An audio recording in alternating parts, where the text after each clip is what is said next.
The bulldozer was already ripping through my backyard when I slammed on the brakes. Metal screamed, logs shattered, neighbors froze with phones in their hands. "This is emergency HOA enforcement," the woman in the blazer yelled over the engine. "We're removing this hazard now." Then the ground hissed. Not a sound effect, not imagination, hissed. From beneath the collapsing woodpile, snakes burst out, thick bodies sliding over broken oak scales, flashing as they poured from the dark gaps the machine had just crushed. One after another, coiling, striking the air, panicked. Someone screamed, the operator killed the engine, and the snakes didn't scatter. They moved together downhill toward shade and warmth, straight for her open garage and foundation vents. "Stop them! Do something!" she shrieked, backing away. Too late. One vanished inside her garage. Another slipped under the siding. The smell of fear hit the crowd all at once. She turned to me, shaking. "This is your fault." I looked at the destroyed woodpile, then at her house. "No," I said. "You bulldozed a nest." And that was only the beginning of what she'd unleashed. She didn't apologize. She didn't hesitate. The HOA president stepped over broken logs like she owned the ground beneath them and pointed at my yard. "Document everything," she ordered, snapping photos while the last snake disappeared under her house. This homeowner created a dangerous condition. That was Lorna Whitcomb, president of the Brookside Grove HOA, introducing herself the only way she knew how, by taking control in the middle of chaos. She told the crowd the board had voted. She told the contractor he was protected. She told me I'd been warned multiple times. Every sentence landed like a verdict already decided. I asked one simple question. When was the hearing? She smiled without warmth. Emergency enforcement doesn't require one. That was her move. Always. Declare an emergency skip process, act first, let everyone else scramble to catch up. To her, bylaws weren't rules. They were weapons pulled out selectively when someone didn't fit her idea of order. She talked about property values like they were sacred, about visual harmony like it justified anything. But she never mentioned ownership, never said the word permission. Behind her calm voice was something sharper, someone who believed the neighborhood worked because people were afraid to challenge her. And most of them were. As she lectured me about responsibility, I noticed her hands shaking just slightly. Not from fear of the snakes, from the realization that this time she'd crossed onto land that wasn't hers and done it in front of witnesses. The snakes were gone, but the pressure didn't leave with them. By Monday morning, a bright orange notice was stapled to my mailbox. Safety violation, final warning. No explanation, no timestamp. Just Lorna's signature at the bottom, bold and confident like she'd already won. I checked the cameras. She'd come by at dawn, alone, walking the perimeter of my yard, stopping exactly where the woodpile used to stand. She never crossed the fence, but she didn't need to. Her phone lens lingered slow and deliberate like she was building a case out of thin air. That afternoon, a neighbor I barely knew pulled me aside at the curb. "Careful," he whispered. "Once she locks onto you, she doesn't let go." I didn't respond. I just kept documenting. Another letter arrived 2 days later, this one claiming my property posed an ongoing environmental risk. No animals mentioned, no snakes, just vague language and escalating threats. The tone had shifted from corrective to punitive, and every time I stepped outside, I could feel eyes on me. Not hostile, cautious. Fear spreads quietly in HOA neighborhoods. People stop waving, conversations cut short. It wasn't about snakes anymore. It was about who might be next. The third notice didn't come by mail. It came by email copied to the entire board. Lorna claimed the HOA had initiated a temporary land safety review affecting my lot and 2 adjacent properties. Temporary, safety, review. Words designed to sound reasonable until I read the attachment, a revised site diagram. My property line had shifted. Not by much, just a few feet. Enough to clip the corner of my yard where the woodpile had been. Enough to suddenly label that area HOA-controlled common space. I printed it out and laid it over the original county plat from my purchase documents. The difference was subtle but unmistakable. Someone had altered the filing. I called the board treasurer. He didn't pick up. I left a voicemail. Calm, direct, asking when this change had been voted on. No response. Instead, I got another email. This one from the HOA's contracted management company, warning me that continued interference with HOA safety actions may result in fines, liens, or legal remedies. That's when it clicked. This wasn't enforcement. It was paperwork warfare. Rules weren't being applied. They were being rewritten. I drove straight to the county records office. Not angry, focused. The clerk at the counter didn't argue. She just frowned as she pulled up the filings. Her screen reflected in her glasses as she scrolled back and forth between documents. "These don't match," she said finally. She pointed at the HOA submitted diagram, then at the certified county plat. This revision was never approved. No survey, no notice, no recorded easement. My stomach tightened. "So, it's fake." She nodded once. "At best, invalid. At worst, intentional." I sat down hard in the plastic chair.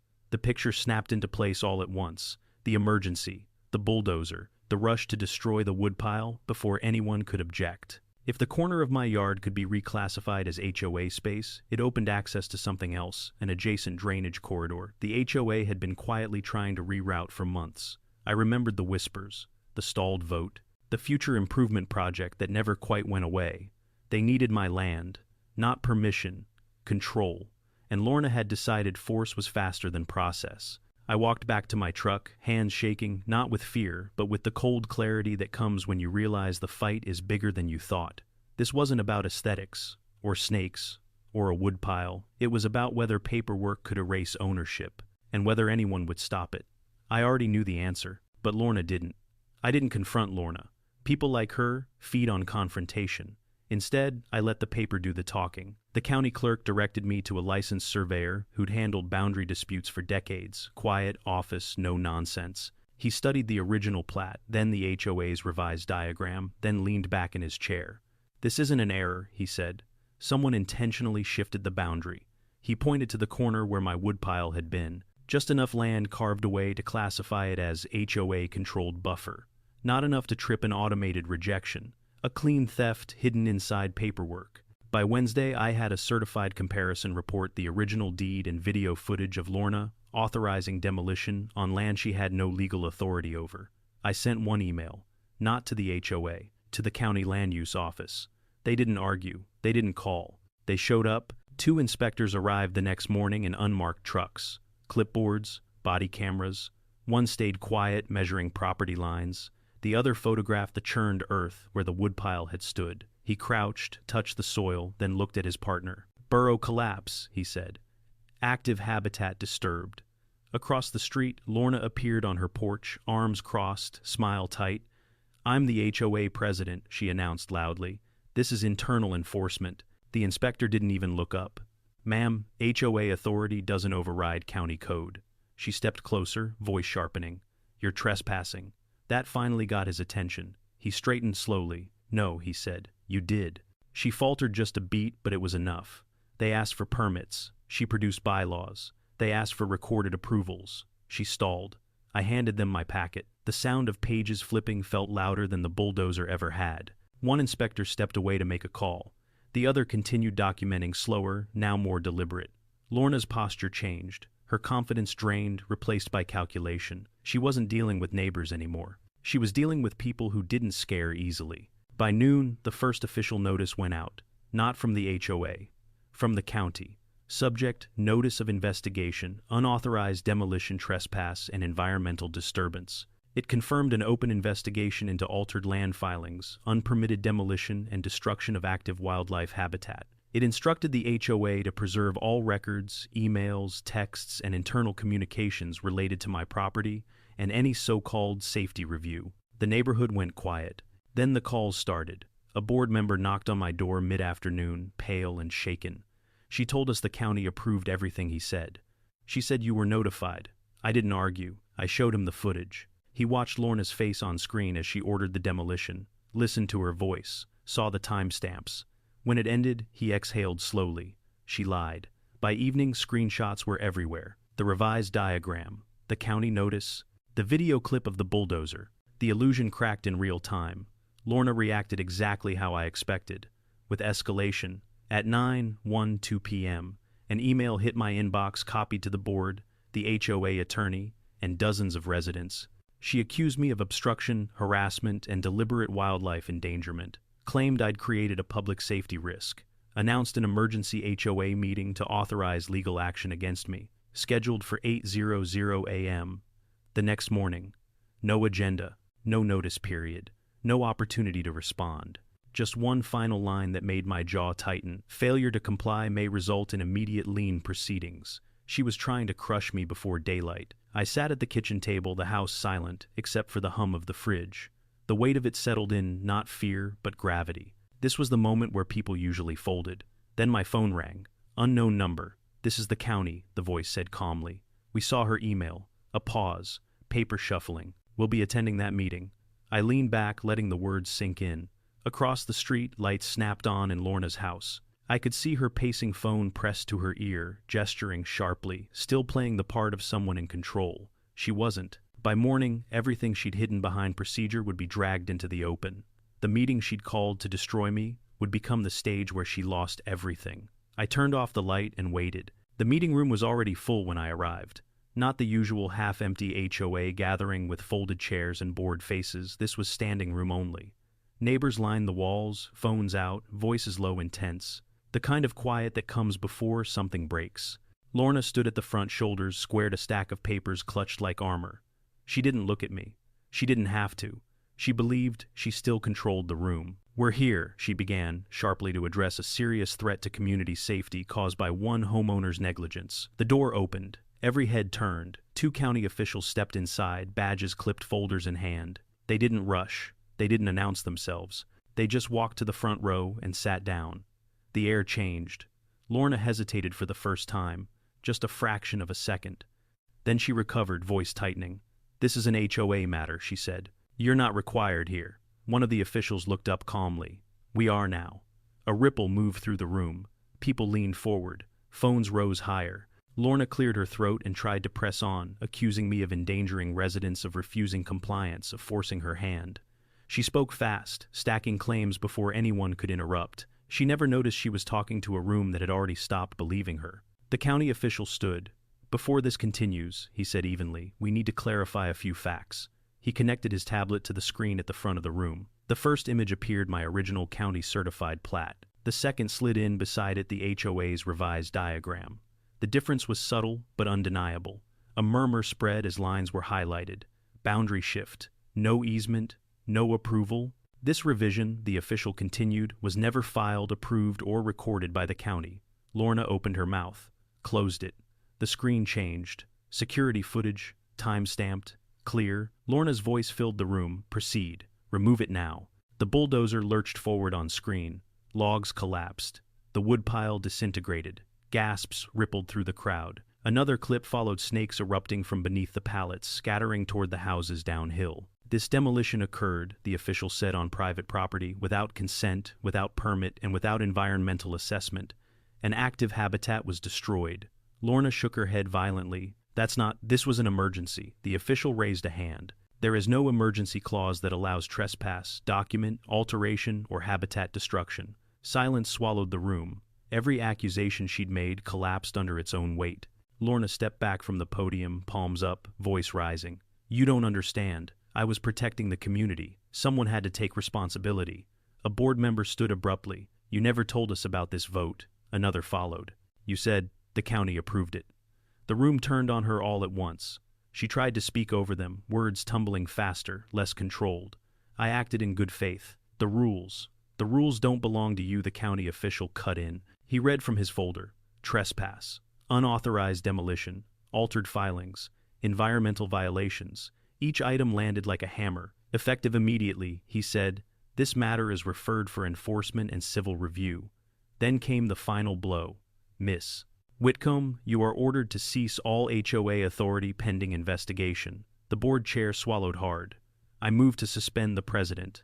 The vote was immediate, unanimous. Lorna stood frozen as the room erupted, shock relief whispers turning into open disbelief. She looked around, searching for allies. There were none. She gathered her papers with shaking hands, eyes darting toward me once. No anger left, just panic. As she walked out, the doors closing behind her felt louder than the bulldozer ever had. The county official turned back to the room. "This meeting is adjourned." And just like that, the power she'd wielded for years evaporated, exposed, documented, finished. No one rushed for the exits. People stayed in their seats like they were afraid the moment might disappear if they stood up too fast. The room felt lighter but fragile, like a storm had passed, and everyone was checking to see what was still standing. A woman 2 rows ahead turned and mouthed thank you to me. Another neighbor nodded, slow and deliberate, the kind of nod that meant apology without words. Someone behind me whispered, "She's been doing this for years." The board chair exhaled and sat down hard, rubbing his face.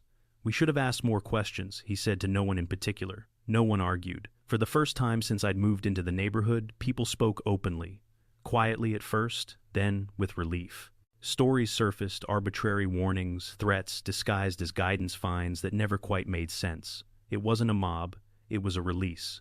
My chest finally loosened. Not triumph, just space. The kind you don't realize you're missing until it comes back. I leaned against the wall, arms crossed, listening. I didn't need to say anything.